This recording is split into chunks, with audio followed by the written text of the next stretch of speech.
Ndabasuhuje cyane bakunzi ba Inkone TV Rwa,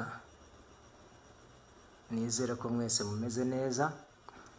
Ikeneye kubasuhuza cyane n'ibyishimo ndetse n'umunezero mwinshi, ni ibikorwa byiza nyakubahwa Perezida wa Repubulika y'u Rwanda Paul Kagame yatugejejeho, harimo nk'iki gikorwa cya UCI cyangwa se cyo kwakira amarushanwa y'amagare ku isi.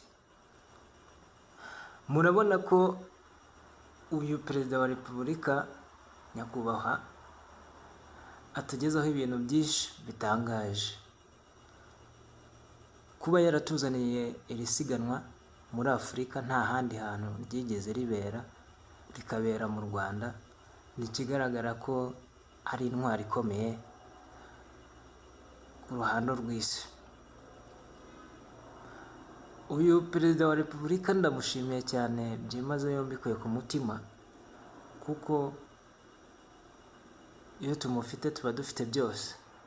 Kuba tumufite dufite byose, ntacyo twabuze mu gihugu cy'u Rwanda.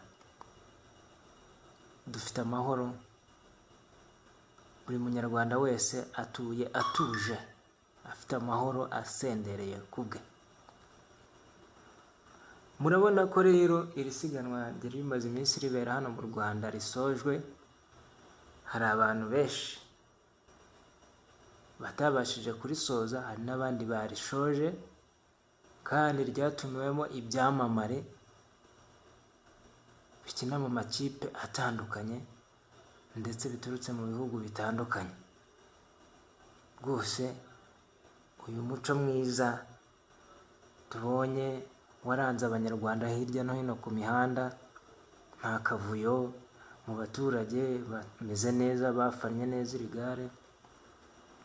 Inzego z'umutekano zahagarariye igihugu neza, umutekano ugenda neza, turazishima cyane. Ni ukuri ibi byiza nta wabigaye. Murabona ko iki cyamamare ngo Taje Pogacar yongeye gutwara iri siganwa ribereye mu Rwanda. Aba ngaba ni abantu 10 baje ku rutonde kurusha abandi. Uyu munyasilovaniya yakoresheje amasaha 6 n'iminota 21 n'amasegonda 20. Uyu mugabo aragenda pe, ariruka, amanuka aramanuka, arazamuka arazamuka, atambika agatambika, kandi yayoboye ahantu hanini pe. Ndetse n'iki cyamamare kindi cyamukurikiye ngo ni Remco Evenepoel, nawe ni icyamamare cya kabiri ku isi nyuma y'uyu nguyu Pogacar. Aba bagabo nabo kubahwa. Murabona ko liste iriho, buri muntu wese yagenda asoma top 10 y'abantu bitwaye neza muri iri gare mu bagabo. Ndabashimiye cyane rero, shimira Perezida wa Repubulika byimazeyo. Nyagasani Imana yamuduhaye akomeze kumushyigikira mu byo akora byose, mu byo dutekereza byose, mu byo yifuza kutugezaho. Ndabizi ni byinshi byiza. Imana izamushyigikira, natwe abanyarwanda tumuri inyuma. Murakoze cyane. Ciao ciao.